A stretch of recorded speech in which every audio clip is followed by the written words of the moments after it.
Alhamdulillah wassalatu wassalamu ala Rasulillah wa ala alihi wa ashabihi wa man tabi'ahum bi ihsanin ila yaumil wa ba'd. Insyaallah taala pada kesempatan yang berbahagia ini setelah kita melaksanakan salat subuh dan begitu pula dengan ibadah-ibadah yang lainnya, maka kembali kami akan membacakan pertanyaan-pertanyaan yang telah masuk. Adapun pertanyaan yang kedua dari Meliodas. Assalamualaikum warahmatullahi wabarakatuh. Waalaikumsalam warahmatullahi wabarakatuh. Ustaz, bagaimana orang mimpi basah di bulan Ramadan? Apakah batal puasanya? Baik. Ada memang di antara beberapa perkara yang merupakan di luar daripada kemampuan manusia. Di antaranya adalah ketika seseorang tertidur. Maka pada saat dia tertidur, maka disebutkan bahwasanya tidur tersebut adalah merupakan di antara rangkaian kematian yang kecil. Karena pada saat itu disebutkan oleh para ulama, sebagian daripada kemampuan panca indera, maka itu melemah. Oleh karenanya, tak kala orang tertidur pulas, tertidur nyenyak karena keletihan dan seterusnya, maka hampir sebagian besar daripada kesadarannya, kemudian panca inderanya itu mati atau tidak mampu lagi dia gerakkan karena lemahnya tubuh pada saat tersebut.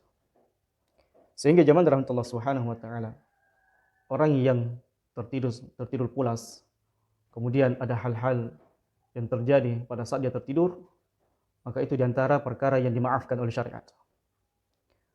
Sebagaimana Nabi SAW bersabda, rufi'al qalam an thalathah.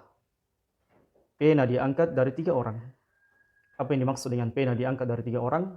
Yaitu seseorang tidak dibebankan baginya sebuah syariat ketika dalam beberapa perkara, atau baginya tidak dicatat pahala dan dosa ketika dia berada dalam 3 keadaan. Sebagaimana Nabi SAW bersabda dalam hadis ini, rufi'al qalam an thalathah.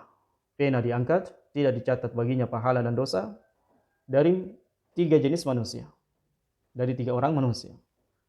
Yang pertama adalah anin naim hatta yastaghidha. Orang yang tertidur sampai dia terbangun kembali. Maka ketika seseorang tertidur pulas, kemudian dia terlewatkan dari ibadah-ibadah yang diwajibkan bagi mereka, maka tidak dicatat baginya dosa. Maka tidak dicatat baginya sebuah dosa.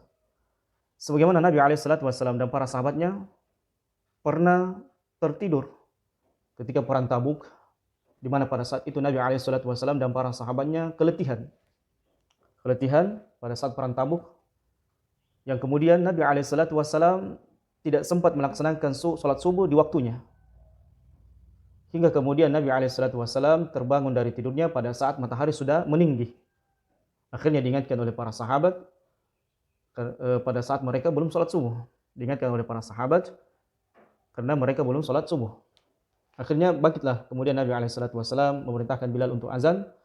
Maka Nabi pun SAW sholat subuh bersama dengan para sahabatnya pada saat matahari sudah meninggi. Ini menunjukkan bahwasanya zaman rahmatullah, ketika seseorang itu tertidur pulas, keletihan, dan tidak ada yang mengingatkannya, membangunkannya, maka tidak dicatat baginya sebuah dosa. Maka sama tadi halnya ketika seseorang mimpi basah di bulan Ramadan, maka mimpi basah tersebut tidak membatalkan puasanya.